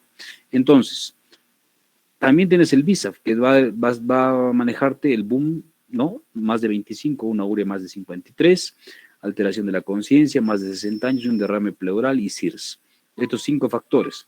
Los 2 o más criterios van a indicar severidad, de acuerdo a morbilidad o mortalidad en porcentaje, ¿ya? Entonces es importante, si tienes más de 2 alterados, ya va a ser que sea severo. Igualito, en el SOFA, que ya lo hemos visto cuando hemos hablado de pacientes en shock, ¿no? Se puede usar también en pancreatitis, los mismos factores, los mismos parámetros, es lo mismo, no hay ningún tipo de variación, pero ya para ver la severidad de cómo está yendo tu paciente. Es más, antes todos los pacientes que tenían pancreatitis grave, todos tenían que ir a UCI. Ya, o sea, el diagnóstico le hacías y tenías que conseguir una cama en UCI, porque el paciente sabías que se iba a quedar mucho tiempo hospitalizado, monitorizado y demás, entonces requerían una cama en UCI. Ahora, no todos los pacientes, de repente sí, algunos una evaluación por el médico intensivista, ¿no? Muy pocos casos diría que van a UCI realmente, ¿no? Casos ya graves, extremos, que sí necesitan mucho manejo, van a UCI, pero la mayoría se puede manejar en una emergencia o en hospitalización. Entonces, de todos los determinantes como el BISAF, el hematocrito, la hemoconcentración, el Apache, el Ransom, ver cómo está la urea y demás, pues vemos que la representación es más clásica para la que nosotros vamos a usar, pues es el BISAF, ¿no es cierto? El Marshall, el BISAF y lo que estamos manejando en los criterios que vamos a ver de predictores de severidad y de gravedad. Entonces, tienes otros factores también, por ejemplo, factores clínicos, o sea, para que tú veas, vas a decir, este paciente de repente va a tener una evaluación no tan buena, ¿no? Entonces, ¿qué son? Los criterios clínicos, como por ejemplo la obesidad, IMC más de 30, una edad más de 55 años, alteración de la conciencia o que tenga otras comorbilidades. En la parte radiológica, que encuentres derrame pleural, importante, que haya infiltrado pulmonar, que haya colecciones. Ya, en la parte analítica, el PCR más de 150, ¿ya? La procalcitonina elevada, el hematocrito más de 44, ¿ya? Y el boom de creatinina más de 20. Y las escalas pronósticas, ¿qué te decían o qué te dicen? O sea, para que sea algo grave, tienes que tener un Apache más de 8, un Marshall más de 2, un Ramson más de 3, un Visa más de 2, en general, ¿no? Para que sepan, ¿ya? Existen fases evolutivas de la pancreatitis y de acuerdo a la resolución que podemos ver en cuanto a morbilidad, mortalidad. Entonces, hay 2 fases en las que el paciente se puede poner mucho más crítico, digámoslo así, ¿ya? Entonces, los picos evolutivos tienes la primera, segunda semana, que es la fase precoz o sistémica, donde el paciente se manifiesta con todo lo que hemos visto, ¿no? La parte de sepsis, de CIRS, de dolor, de intolerancia alimentaria y demás. Ahí es un pico importantísimo para la resolución si el paciente tiene una pancreatitis leve o si va a ir a alguna evolución, una pancreatitis grave o crítica, ¿ya? Y después, el otro pico es entre la tercera y cuarta semana. Es la fase tardía de las complicaciones. O sea, pasado la cuarta semana ya vienen las complicaciones de la pancreatitis en la parte local, porque la parte sistémica puede haber una complicación en cualquier momento. O sea, un paciente te puede hacer una neumonía, te puede hacer un derrame pleural, te puede hacer problemas renales, problemas digestivos, problemas metabólicos, problemas de alteración del sensorio y demás cosas en cualquier momento de la evolución. Pero las complicaciones ya más localizadas, ¿no? O sea, cercanas al páncreas, que lo vamos a describir bien en un rato, normalmente se ven ya pasada la tercera, cuarta semana. Es por eso que es importante que vean el tiempo de enfermedad que tiene el paciente, ¿ya? O sea, acá en pancreatitis es clave que sepan exactamente cuándo empieza el tiempo de enfermedad de estos pacientes. Porque puedes tener un paciente con una pancreatitis y el paciente no te sabe distinguir que ya hace 2 semanas estaba así y viene con un tiempo de enfermedad no claro, entonces puede ser variado para el diagnóstico, para el seguimiento, para el pronóstico y demás. Ya de repente el paciente cuando ya te llega a la emergencia ya está con con alguna complicación local y si no logras detectarlo a tiempo, entonces puede ser algo ya más complicado para estos pacientes. ¿Ya? Entonces el tiempo es muy importante para nosotros para saber cuándo empezó el cuadro real de estos pacientes. Es más, hace unos días igual en el hospital se ha visto un paciente que tenía una pancreatitis, ¿ya? Aparentemente le dijeron que era grave, que tenía necrosis, no sabemos específicamente. Estuvo un tiempo hospitalizado, sale de alta el paciente y a los 2 días vuelve otra vez. Entonces no sabemos si es que es un episodio actual, un episodio antiguo o lo mismo que ya tenía de repente la pancreatitis, no tenía una resolución clara en la primera hospitalización y hay que ver cómo está actualmente. Entonces hay que tener mucho cuidado con tiempos de pacientes en casos de patologías. Y esto, el pico evolutivo en lo que es SIRS-DOMS, por ejemplo, hemos dicho la primera semana toda la fiebre, la sepsis y demás, y pasado la cuarta semana las infecciones locales como necrosis, abscesos y a distancia neumonías, infecciones urinarias y demás cosas. Entonces vamos a hablar de complicaciones locales y complicaciones sistémicas o mayores. Las complicaciones locales son 4 básicamente: las colecciones líquidas, el pseudoquiste, la necrosis y el absceso pancreático, ¿ya? O la necrosis sobreinfectada. Y las complicaciones mayores puede ser cualquier falla de órgano que ya conocemos, ¿no? Puede haber falla respiratoria, renal, puede haber shock séptico, puede haber falla hematológica, puede haber CID, puede haber alteración metabólica, alteraciones digestivas, cualquier complicación, falla de órgano que puedas tener. Entonces, de las complicaciones locales, las vamos a ver en un cuadrito en un rato, vamos a describir, que son las 4, ¿ya? La primera es la colección líquida, ¿ya? Entonces, la colección líquida va a ocurrir en la fase precoz de la pancreatitis aguda. Entonces, solamente en la fase precoz, si es más de las 4 semanas, que es la fase precoz, ya no sería una colección líquida. Dentro de las primeras 4 semanas está esta complicación local, que se va a localizar alrededor del páncreas y va a carecer de pared. Entonces, en las imágenes vemos que hay una colección líquida, o sea, hay agua dentro cercano al páncreas y que no se ve en una pared, ¿no? O sea, es media irregular, media difusa, ¿no? No tiene un límite claro, ¿no? Y si tú lo mides, pues es 1 o 2 milímetros, muy delgado, ¿ya? Y tiene gránulos o tejidos fibrosos. Ahora, puede ser intra o extrapancreático. Normalmente es extrapancreático, ¿ya? Extrapancreático está rodeando el páncreas, ¿ya? La mayoría va a regresionar también espontáneamente. Esto es un dato muy importante, ¿ya? Y otros pasan al pseudoquiste. Entonces, que van a regresionar es un porcentaje 80-90% de los pacientes que tienen esta colección líquida van a tener una mejoría con el tiempo, con la evolución, con la observación, con el seguimiento, ya, o sea, va a regresionar esa colección grande que se ve, va a desaparecer con el tiempo, pero un 10% de pacientes no regresan y van a progresar a un pseudoquiste cuando ya pasa mucho más tiempo. Y solamente se hace un drenaje si es muy sintomático, o sea, un paciente que tiene sintomatología de obstrucción intestinal, de síndrome pilórico, de obstrucción, de compresión, mucho dolor, intolerancia alimentaria y demás, ahí sí tiene que ser un drenaje. Si no, solamente observación. Entonces acá, por ejemplo, ¿qué se ve? Esta colección líquida aguda peripancreática cercana, ¿no es cierto?, con imágenes en cortes coronales y transversales, ¿ya? Y sagitales, que tienes que ver y medir, tratar de ver el volumen también es importante, ¿no? Ver cuánto de volumen tienes en esta colección líquida, ¿no? Se ve asociada a pancreatitis edematosa, normalmente en planos no tan adheridos y con fases precoces, hemos dicho, ¿no? Eso es importante para el diagnóstico, menos de 4 semanas de evolución de tus pacientes. Y el pseudoquiste pancreático, ¿ya? Que es la evolución de una colección líquida. Entonces, la colección líquida pancreática va a pasar el tiempo y va a enriquecerse con enzimas digestivas. Ya va a haber una formación en la parte externa. Va a estar bien delimitada, pero por una pared que no tiene epitelio. ¿Ya? Esa es la característica de este pseudoquiste.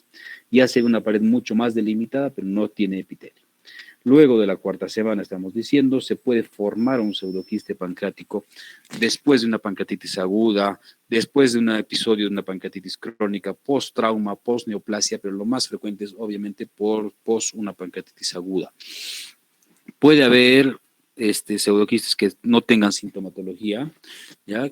Que estén tranquilos mucho tiempo, un hallazgo casual y demás, de repente por ahí un dolor leve y más, y se hace una ecografía, tomografía, y ves, no, hay algo más acá.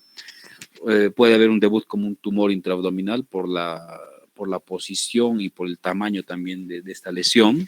Puede haber dolor, puede haber síndrome hemético, puede haber baja de peso y más sintomatología que puede estar agregada, ¿ya? El tratamiento solamente cuando va a ser sintomático igual. Esto manejábamos, ¿no? La regla de los 6. Pocos cirujanos lo manejan realmente. Esto me parece muy práctico todavía, ¿no? La regla del 6, que tiene que ser, o sea, haces un diagnóstico de un pseudoquiste pancreático, ¿ya? Y tiene más de 6 semanas de enfermedad, más de 6 centímetros de diámetro o más de 6 milímetros de pared, entonces ya hay que dar un tratamiento específico y quirúrgico para estos pacientes. O sea, ya no solamente vamos a observar a estos pacientes, entonces tienes que hacer algo más, porque tienes acá, mira, por ejemplo, acá tienes un quiste grande, más de 6 centímetros, esta es la pared, más de 6 milímetros, y el tiempo de enfermedad, más de 6 semanas, ya te da para que tú vayas pensando en un tratamiento quirúrgico definitivo en este tipo de pacientes, ¿ya? Ok, y el tratamiento, ¿ya? Si es sintomático, observación, hemos dicho, tomografías cada 2 semanas, cada semana, dependiendo. Y si tú vas a hacer un drenaje quirúrgico, el paciente es candidato a cirugía, tienes opciones. Drenaje guiado por tomografía, que eso se está haciendo mucho en Argentina. Si ven acá, mire, el pseudoquiste está bien adherido a la pared. O sea, tú lo puedes palpar. Esta lesión se puede tocar fácilmente, entonces puedes entrar por esta zona con una guía, ¿ya? Con un catéter Pictel grueso y drenas prácticamente. No habría mucho problema, sería lo mejor. Si no, hay que hacer una intervención quirúrgica, pues, ¿no? Una cistogastrostomía laparoscópica o abierta, ¿ya? Que se puede hacer por ambas zonas, o lo menos invasivo posible para el paciente, que podría ser una cistogastrostomía endoscópica, que si se hace bien, pues tiene buenos resultados. Obviamente hay que tener experiencia, el gastroenterólogo tiene que tener bastante experiencia en este manejo, en el manejo de los expansores y de los stents que también pueden servir, sería lo mejor para los pacientes. Hay muchos pacientes que realmente al entrar a cirugía a veces no ameritaba tanto una intervención quirúrgica, ¿ya? Pero bueno, es lo que a veces te toca, ¿ya? Acá hay otra tomografía que vamos a ir viendo, lo que hemos visto en la primera, una pancreatitis aguda, ¿ya? Acá vamos a ver, miren, en esta tomografía, la diferencia de cómo se ve acá, miren, acá se ve una colección líquida grande, ¿no es cierto? Una pared delgada, que probablemente no esté llegando a pseudoquiste, pero sí ya se ve una pared mediana, tampoco no es tan delgadita. Ya voy a volverlo a pasar, ¿ya? Entonces, para que vean la evolución de esto normalmente es una colección líquida que sí va a evolucionar a un pseudoquiste, muy probablemente. Una colección bien definida, la pared y demás adherida a una colección extrapancreática, ¿ya? Ok. Seguimos. La otra complicación local es la necrosis estéril. Ya hemos visto dos. La tercera es la necrosis estéril, que es un área difusa focal de tejido pancreático no viable, que se asocia a necrosis grasa peripancreática. Entonces, acá tú, para que veas que hay necrosis, como les dije, tienes que comparar en un corte, en una tomografía con contraste, que no va a captar justo en esa zona el contraste, en comparación con una tomografía, una placa que no tiene contraste. Esta necrosis estéril también se ve en las primeras 4 semanas, ¿ya? Entonces, zonas que no captan contraste y se confirma la necrosis con una punción, con aguja fina o cultivo. Y el tratamiento es totalmente conservador, o sea, tú tienes necrosis, el paciente está tranquilo, cultivo negativo, no hay fiebre, no hay sepsis, nada, entonces observación, nada más, no es necesario hacer ningún tipo de tratamiento para nada. Entonces acá se ve esta imagen, ¿no es cierto? Hay necrosis acá en la parte media, no está captando contraste, ¿no? Si ven a comparación de la cola y la cabeza, todo es una necrosis en la parte media que puede ser un 20-30% de repente del páncreas, ¿ya? Hay que comparar siempre con la no contrastada. Y la última complicación local es la necrosis infectada o el wall of necrosis, ¿ya? Acá puede haber una infección parcial o total del tejido pancreático, que hay necrosis pancreática y o peripancreático cercano, o sea, cercano al páncreas por microorganismos agresivos, ¿ya? Acá el diagnóstico se tiene que hacer sí por punción y cultivo, tiene que ser un cultivo positivo, ¿ya? Definitivamente. Otras, el primer drenaje, o sea, el paciente entra a sala, encuentras pues con una colección, una necrosis en esa zona, mandas a cultivo, estás drenando esa zona y tienes que tener el diagnóstico definitivo. O cuando abres encuentras burbujas, aire en la necrosis.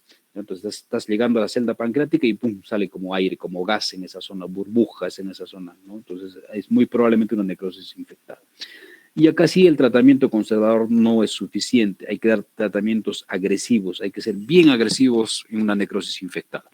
Antibióticos de amplio espectro que le peguen solamente al páncreas, los antibióticos que ya conocen, y hacer una necrosectomía por varios tipos de abordajes importantes que tenemos.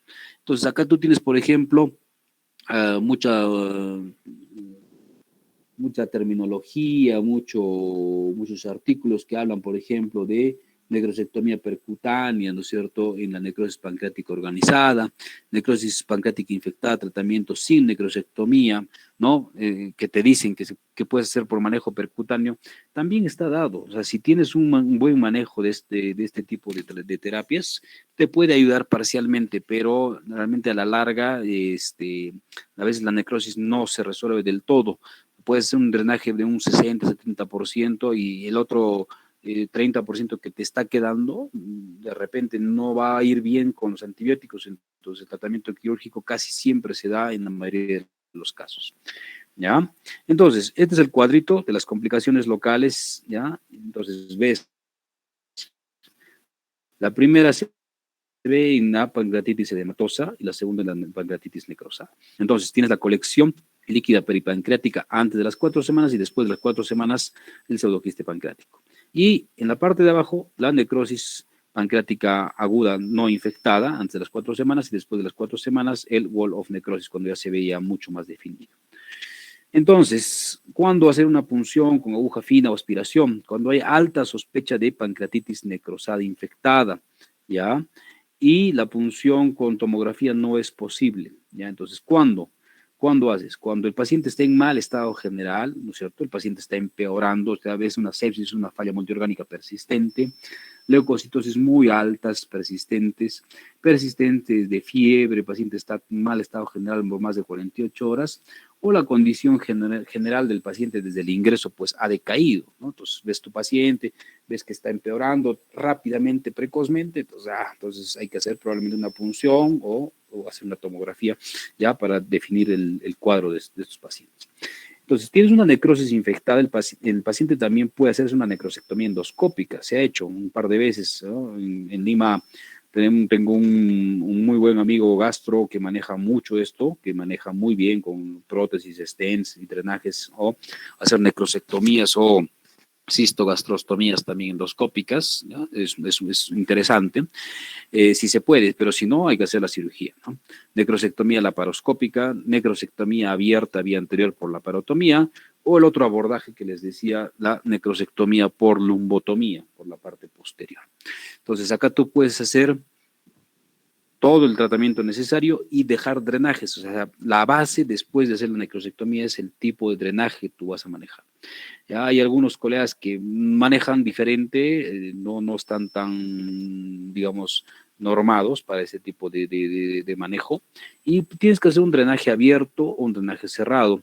Un drenaje abierto, pues entra un dren y sale por contraabertura para hacer lavados continuos. El cerrado solamente es uno solo, ¿no? Entonces, una sola ubicación y ahí va a quedar para que salga al exterior, ¿no? No se puede hacer mucho lavado. Y la otra es hacer laparotomías programadas más lavados. El paciente lo puedes dejar si quieres con bolsa o cerrar la piel nada más para programar nuevas cirugías para volver a lavar al paciente, cambiar el drenaje y demás, ¿no? Entonces también hay varias opciones que se pueden manejar. Acá, por ejemplo, tenemos un paciente que se ve, mira, una necrosis infectada, grande, con una pared bien grande y entra al manejo endoscópico, ¿ya? Se ve la zona abombada, está entrando por endoscopía, en la zona donde está más abombada en la cara posterior del estómago, se hace una punción con una aguja importante y termina en esto, ¿miren?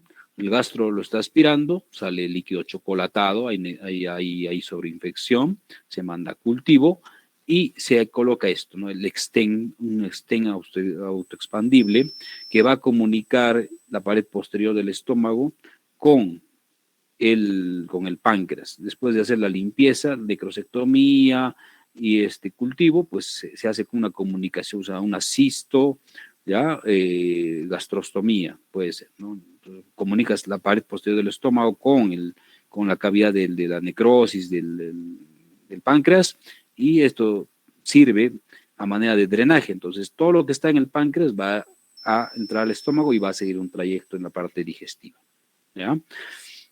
Entonces, necrosis pancreática infectada, ves, ¿no es cierto? Paciente con focos de sepsis, focos que no hay captación de contraste y demás, entonces siempre hay que hacer controles tomográficos, ¿no? Entonces, acá ves un tejido mucho más necrótico encapsulado, una pared ya bien definida, ya se ve más de 4 semanas, diferenciación de contenido líquido sólido y obviamente hay que hacer controles tomográficos después del drenaje o la necrosectomía que vas a hacer, hay que hacer controles de cómo está yendo el paciente. Y algo más grave incluso que pocos lo describen, bueno, yo he tenido creo que 2 casos de este tipo de absceso pancreático porque no es nada frecuente, ¿ya? Es algo grave, pacientes que están en un sepsis o un shock bien graves, ¿no? Se ve acá una colección de material purulento bien delimitada, ¿ya? En un pseudoquiste o un área de necrosis pancreática que va a sufrir una licuación secundaria. El paciente está en UCI, está con un cuadro, una pancreatitis severa y el paciente se forma tóxico, hace una distensión abdominal, se palpa una tumoración en la parte abdominal, el paciente con fiebre, leucocitosis, no responde a antibióticos, nada. La tomografía ves esto, ¿no? Entonces, es un paciente que tiene que hacerse un drenaje urgente. El tratamiento es un drenaje más antibióticos, cultivos y esperar a cómo vaya pues, la resolución del cuadro de este tipo de pacientes. ¿Ya? Acá vamos a ver una nueva imagen de la tomografía. Acá hay derrame pleural bilateral en ambos lados del paciente. Y la colección que se va a ver es esto, miren. Hay gas en toda la parte retroperitoneal adherido a una colección bien grande, con mucho más gas en esta zona. Esto es un absceso pancreático, ¿ya? Es un absceso pancreático que se ve poco, pero es algo bien complicado. ¿Ya? Voy a volver a pasar las imágenes que se ven gas en retroperitoneo, gas retrogástrico, y esta es la colección que incluso parecía que era un asa, pero vemos que está dentro del páncreas, ¿no? Con aire en estas zonas, esas burbujas que ven, acá parecía que fuese intestino, pero está todo comunicado con aire, gas, con niveles hidroaéreos, ¿ya? Entonces es un absceso que está en el retroperitoneo y cercano al páncreas, es un absceso pancreático. Ok. Entonces, puedes hacer el drenajes transgástricos igualito, como hemos visto en la imagen, o sea, transgástricos drenajes para evitar cirugías grandes en pacientes muy complicados que de repente la cirugía no van a ser toleradas o van a tener una complicación posoperatoria y demás, entonces es mejor hacer lo menos agresivo posible un drenaje transgástrico. La necrosectomía por lumbotomía, lo que se llama el BART, ¿no? Como por videoasistencia, entonces entras por lumbotomía, pues es cirugía abierta o cirugía endoscópica, entonces ubicas la zona, lo bueno de esta zona es que ya entras directamente, ¿no? O sea, de la zona lumbar, tienes que tener mucho cuidado con los músculos porque hay un buen paquete muscular, pero llegas a la zona pancreática mucho más rápido que la parte abdominal, ¿no? En la parte abdominal miren, tienen que abrir toda la pared abdominal, llegar al retroperitoneo, abrir la transcavidad, entonces puede ser más difícil. Imagínense en pacientes posoperados, múltiple operados, con colecciones, con adherencias, pacientes obesos, puede ser muy difícil el manejo. Entonces, este acceso por lumbotomía puede ser mucho más sencillo, ¿no? Abierto, sacas una pinza, pones acá una cámara también, ves directamente y con una pinza estás extrayendo todo el material necrótico, ¿no? Lo que se llama el BART, ¿no?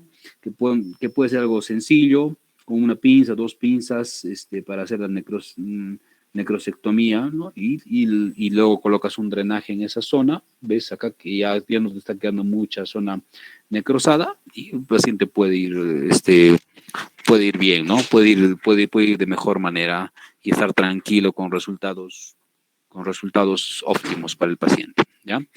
Ahora, las complicaciones sistémicas pueden ser muchas como estas, ¿no? Puedes tener infecciosas como sepsis, pulmonares, neumonía, telectasia, que es bien frecuente también en pacientes con pancreatitis, aparte del derrame pleural. Cardiovasculares puede haber hipovolemia, shock, muerte súbita, hematológicas, hematocritos alterados, CID, hemorrágicas, úlceras, sangrantes. La parte renal es que puede ser trombosis de la arteria vena renal, metabólicas, hiperglicemia, hipoglucemia, hipertrigliceridemia.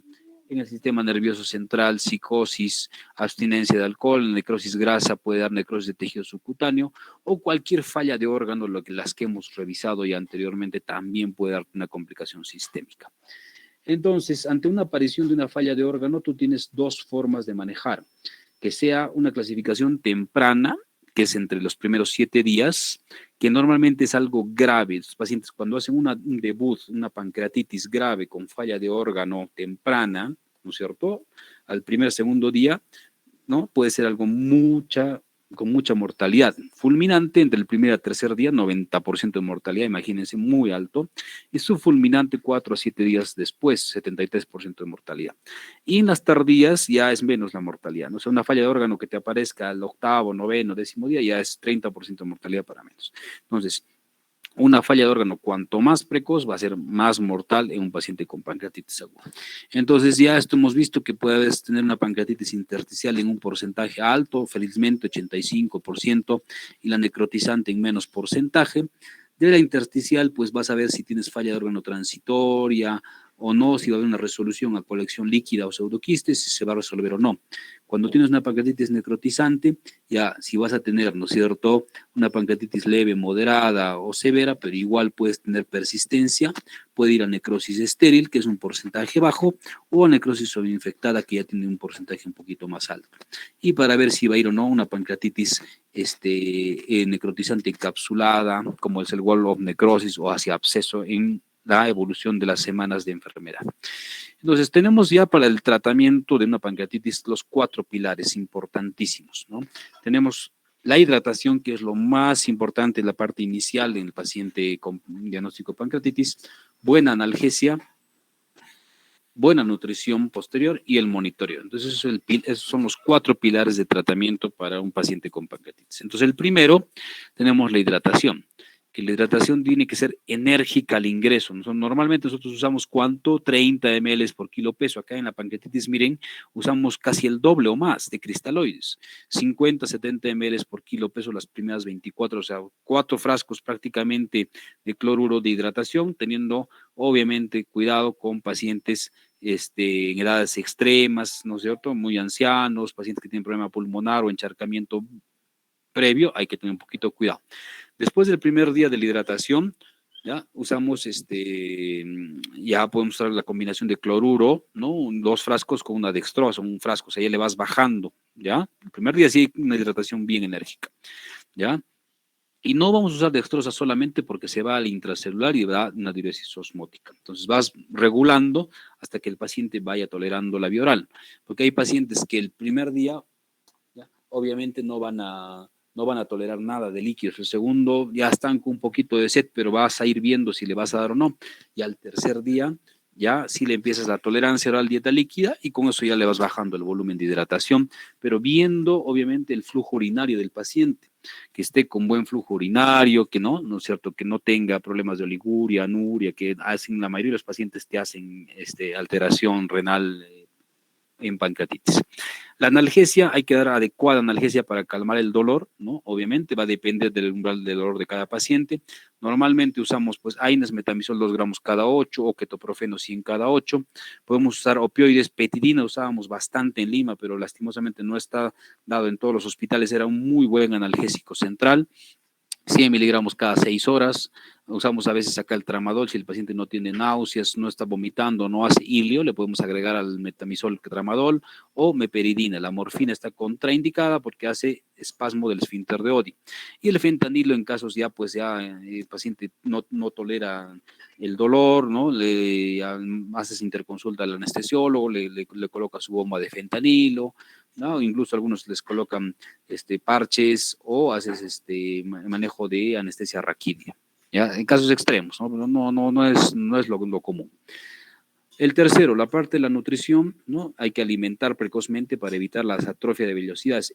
Esto ha ido cambiando también. Antes, el paciente con pancreatitis lo dejabas 3, 4, 5 días sin comer y te provocaba eso, pues, ¿ya? Atrofia de velocidades, sobre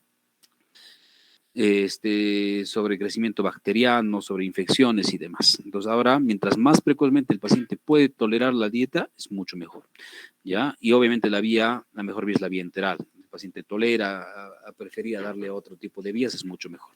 La sonda nasogástrica ante gran distensión o vómitos incoherentes. Antes a todos los pacientes con pancreatitis le poníamos sonda nasogástrica porque el paciente estaba muy distendido, ¿ya? Para bajar la distensión gástrica, también para el vaciamiento gástrico usamos la sonda. Tenemos que probar tolerancia oral, como les decía, al segundo o tercer día y progresar la dieta de acuerdo a cómo está yendo la evolución del paciente. ¿Ya? Si el segundo día el paciente tolera la tolerancia oral, dieta líquida al tercero, dieta blanda el cuarto, se le hace la tomografía el quinto y al sexto, séptimo día ya se puede estar operando. Eso es lo que se hace actualmente. Alimentación por sonda nasogástrica o sonda nasoinal.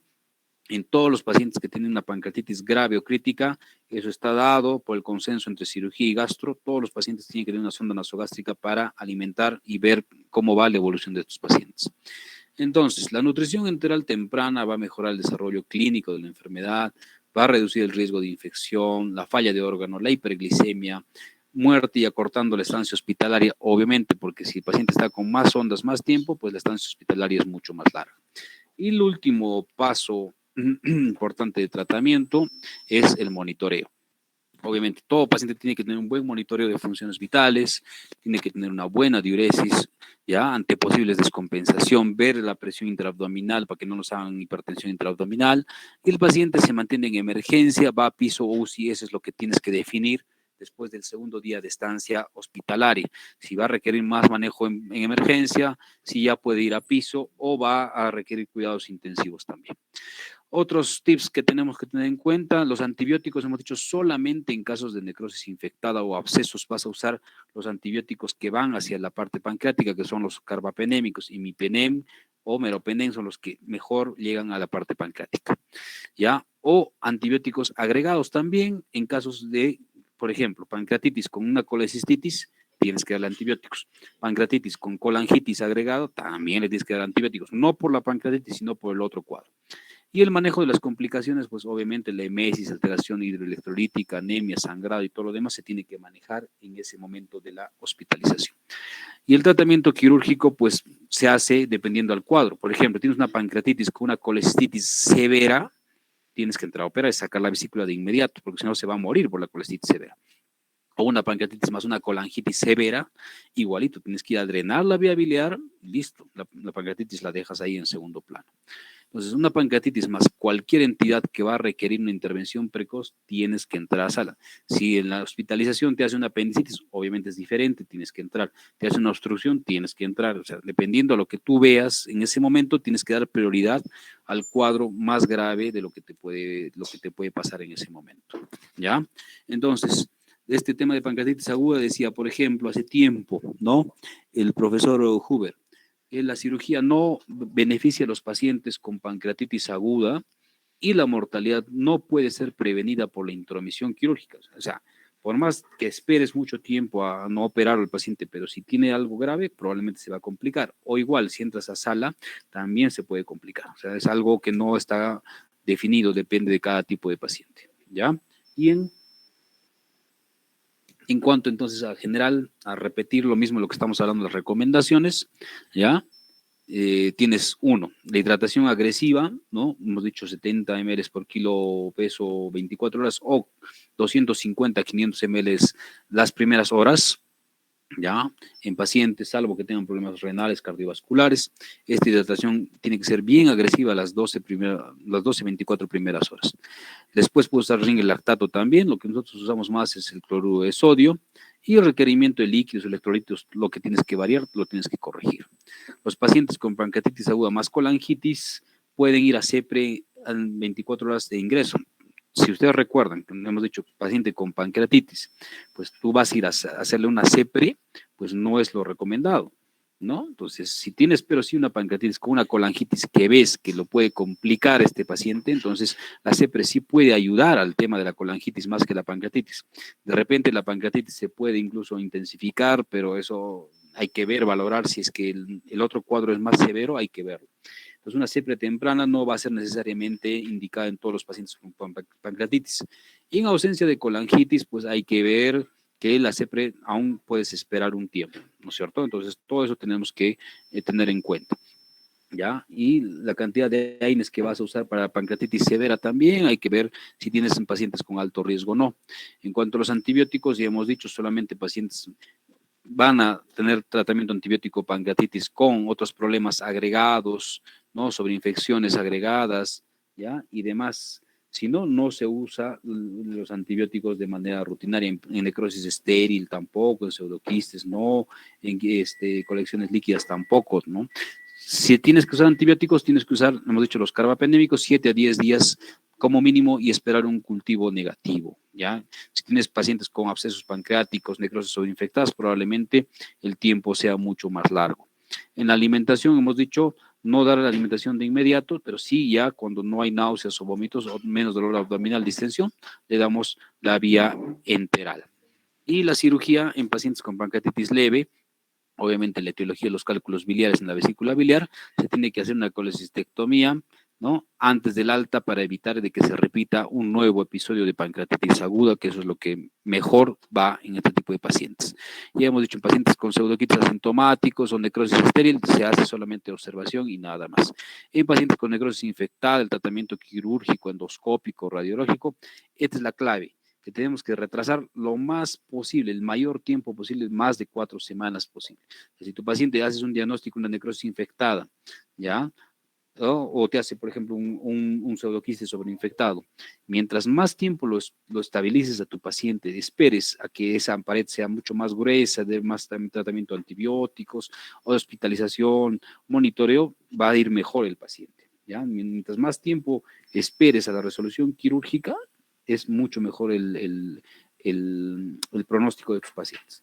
Entonces, en general, ¿no? Resumiendo, hidratación adecuada, no usar antibióticos, iniciar nutrición precoz, hay que clasificar las complicaciones locales de estos pacientes y solicitar una tomografía al 5.º día del diagnóstico. Acá tenemos, por ejemplo, un paciente que se ha operado, miren, de un absceso pancreático, una incisión supraumbilical, ¿no? Con varios drenajes, miren, drenajes 2 superiores acá y uno inferior, porque el absceso había reventado. Entonces, ¿cómo se logra retrasar la cirugía? Lo que se llama el step up, ¿no? El paso a paso. hay que hacer un manejo, un sostén multiorgánico, un manejo multidisciplinario, es importantísimo tener charlas con el endocrinólogo, con el radiólogo, con el gastroenterólogo y el cirujano para ver que tengas un manejo correcto de este tipo de pacientes complicados. Estamos hablando de pacientes con pancreatitis complicada, ¿ya? Antibiótico terapia dirigida, si vas a contemporizar o no, abordaje inicial mínimamente invasivo, o postergar la cirugía lo más posible. Eso es lo que se tiene que lograr en este paso a paso. Y en pancreatitis crónica, pues es lo contrario, pues hay inflamación y fibrosis del páncreas, hay calcificación, mala absorción, generalmente es progresiva, se ve dilatación del Wilson, está muy asociado en pacientes alcohólicos, acá se ve dolor, pacientes con diabetes, baja de peso, esteatorrea, y en las imágenes se ve un páncreas muy chiquito con dilatación del conducto Wilson y las calcificaciones como se ven acá, ¿no? Un páncreas pequeñito, dilatación del Wilson y múltiples calcificaciones en casi todo el páncreas, en todo el tejido pancreático. El tratamiento de estos pacientes básicamente es analgésicos, ¿no? Manejo de las complicaciones, manejo de las diabetes, usar enzimas pancreáticas como el pancreoflat, ¿no? Y el tratamiento quirúrgico, ¿no? En casos muy, muy extremos, raros, se hace la operación de puesto, que es la misma, ¿no? Que hemos nombrado antes, la pancreatoyeyunostomía en Jederox. Esta es la imagen que les iba mostrando antes, ¿no? Agarras un asa de yeyuno en todo el conducto del páncreas, haces una gran sutura a nivel del conducto y lo manejas, ¿no? Que el conducto vaya directamente hacia el conducto intestinal. Es una cirugía bien difícil. Y terminando ya los tumores pancreáticos, ¿no? Que puedes tener ya cáncer de cabeza de páncreas, que ya lo hemos nombrado, cáncer del cuerpo de páncreas, cáncer de cola de páncreas, tumores quísticos, tumores raros como el gastrinoma, insulinoma, gastrinoma duodenal, tumor neuroendocrino, glucagonoma, somatostatinoma, insulinomas, ¿no? Son poco frecuentes. Más frecuente como en la cabeza de páncreas es el adenocarcinoma, más en hombres 50-70 años, factores de riesgo: tabaco, café, diabetes, obesidad, clínica y dolor en epigastrio, baja de peso, dolor lumbar. Normalmente, como todos los tumores pancreáticos, tienen mal pronóstico, ¿no? Y la operación dependiendo, pues si vas a hacer un tumor de cabeza de páncreas o un tumor de páncreas, la operación de Whipple, si puedes hacer una pancreatectomía central porque la lesión está en el medio, o una pancreatectomía distal más esplenectomía si está en la cola, o una pancreatectomía total que les dije. Y la clasificación de todos los tumores de páncreas: T1 cuando invade solamente limitado al páncreas menos de 2 centímetros, T2 en el páncreas pero más de 2 centímetros, el T3 que ya va a invadir, va a envolver sobre todo los vasos arterias mesentéricos celíacos, y el T4 cuando ya está sobrepasando los vasos mesentéricos o los vasos celíacos. El N0 no hay nódulos regionales, el N1 sí hay nódulos regionales, M0 no hay metástasis y M1 sí hay metástasis. Entonces acá se dan cuenta que el tamaño acá en la lesión tumoral de páncreas es importante. Normalmente se dice con un tumor y es más de 3-4 centímetros, probablemente ya sea casi irresecable. En cuanto a los tumores quísticos, hay dos, ¿no? Congénitos como la fibrosis quística, enfermedad poliquística, duplicación entérica, quiste coledociano intrapancreático o quiste simple. Y los neoplásicos como el cistoadenoma seroso, cistoadenoma mucinoso o la neoplasia papilar intraductal, como estas imágenes, ¿no? Cistoadenoma seroso el primero, cistoadenoma mucinoso o la neoplasia papilar intraductal en este caso. Y en la última, acabando, ya, los tips, ya que si haces una pancreatectomía del 80%, hay buena actividad exócrina y endócrina todavía. O sea, si dejas un 20% de páncreas, todavía el paciente no tendría problemas metabólicos de insuficiencia pancreática. Metástasis por cáncer de páncreas normalmente se van hacia los ganglios, hacia el hígado, hacia los pulmones, hacia el retroperitoneo y hacia el duodeno. Y una ligadura de la arteria esplénica no va a precisar esplenectomía necesariamente. Si se hace una ligadura de la vena, sí, en tumor de cola de páncreas, este tipo de procedimientos. Ok. Listo, chicos. No sé si alguien tiene alguna duda, comentarios. Ya vamos acabando. Creo que no hay, doctor, dudas. Ya. Muy bien, creo que ha sido claro, ¿no? Hemos ido despacio, ¿no? Con calma, se ha explicado correctamente todo lo que hemos estado viendo de este importante tema, ¿ya? Así que ustedes complementen lo que les he dicho, vean imágenes y todo lo demás que estamos indicándoles para que ya completen acerca del tema de páncreas, ¿ya? Entonces estamos quedando, Diego, te voy a mandar en el transcurso de la tarde o mañana máximo las notas de ustedes y vamos a definir el tema del horario también, recién te lo voy a confirmar, ¿ya? Ok, listo chicos, entonces estamos terminando hasta ahí. Cuídense. Hasta luego, doctor. Gracias.